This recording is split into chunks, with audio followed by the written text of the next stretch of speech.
Hi friends, GSR TNPSC அகாடமிலேருந்து நான் ரேவதி பேசுகிறேன்.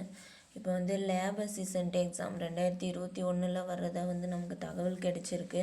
இப்போ பொங்கல் முடிஞ்சு வந்து நோட்டிஃபிகேஷன் விடுறதா வந்து மெசேஜ் கிடச்சிருக்கு. அது நோட்டிஃபிகேஷன் வந்தால் தான் தெரியும். ஆனால் கன்ஃபார்மாக வந்து நோட்டிஃபிகேஷன் இப்போ வந்து வந்துடும். லாஸ்ட்டாக 2015 தான் எக்ஸாம் நடந்துச்சு. அதுவும் லேட்டாக தான் ரிசல்ட்டு போட்டாங்க. நிறைய பிரச்சனைனால இப்போ வந்து நிறைய வேக்கன்சி வரும்னு நினைக்கிறேன். லேப் அசிஸ்டன்ட் எக்ஸாம் வரப்போகுது. அதுக்கு வந்து என்ன குவாலிஃபிகேஷனு அப்படின்னு சொல்லிட்டு நம்ம பார்க்கலாம்.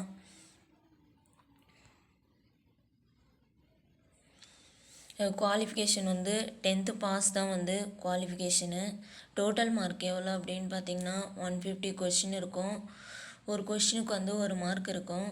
டோட்டல் டைம் வந்து 2.5 hours, அதாவது 150 minutes வந்து டோட்டல் டைமு. இப்போ இந்த 150 கொஷினில் 120 கொஷின் வந்து சயின்ஸில் இருந்து மட்டுமே வரும் அப்படின்னு சொல்லிட்டு முன்னாடி எக்ஸாமில் வந்து சொல்லியிருந்தாங்க. அந்த சயின்ஸ் வந்து 6th to 10th book, new புக்கை வந்து படிக்கிற மாதிரி இருக்கும். அந்த 120 கொஷினும் ஃபிசிக்ஸு, கெமிஸ்ட்ரி, பாட்னி, ஜுவாலஜி, அதாவது இயற்பியல், வேதியியல், தாவரவியல், விலங்கியல்லேருந்து இந்த 120 கொஷின் வரும் அப்படின்னு சொல்லிட்டு சொல்லியிருந்தாங்க. அதுக்கப்புறம் 30 கொஷின் எதுலேருந்து வரும் அப்படின்னு பார்த்தீங்கன்னா ரிமைனிங்கு வரலாறு, புவியியல், குடிமியல், அதுக்கப்புறம் உலக பொதறிவு, நடப்பு நிகழ்வு, தமிழ், இதிலேருந்து எல்லாம் கலந்து ஒரு 30 கொஷின் வரும். இப்போ இதுக்கு நீங்கள் ஃபஸ்ட்டு எதுக்கு ப்ரிஃபரன்ஸ் கொடுக்கணும் அப்படின்னு பார்த்தீங்கன்னா சயின்ஸுக்கு கொடுங்க. ஏன்னா சயின்ஸ்லேருந்து 120 கொஷின் வந்து வரப்போகுது. Up to 6th to 10th புக்ஸை வந்து நல்லா சயின்ஸ் வந்து படிங்க. புக்ஸை டவுன்லோட் பண்ணிங்க, இல்லைனா புக்ஸ் வந்து டவுன்லோட் பண்ணி பிரிண்ட் போட்டு வச்சுக்கோங்க.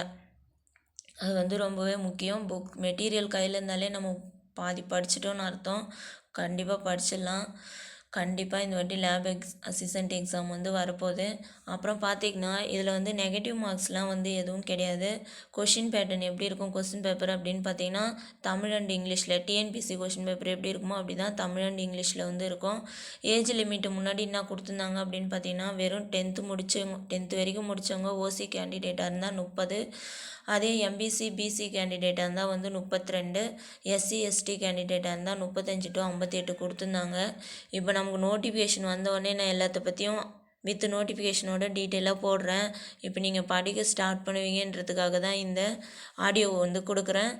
Okay friends, thank you. எல்லாம் ஸ்டார்ட் பண்ணுங்கள். நானும் வீடியோ போடுவேன். ஃபாலோ பண்ணுங்கள், சப்ஸ்கிரைப் பண்ணுங்கள், பெல் பட்டன் ப்ரெஸ் பண்ணுங்கள், சப்போர்ட் பண்ணுங்கள். Thank you friends.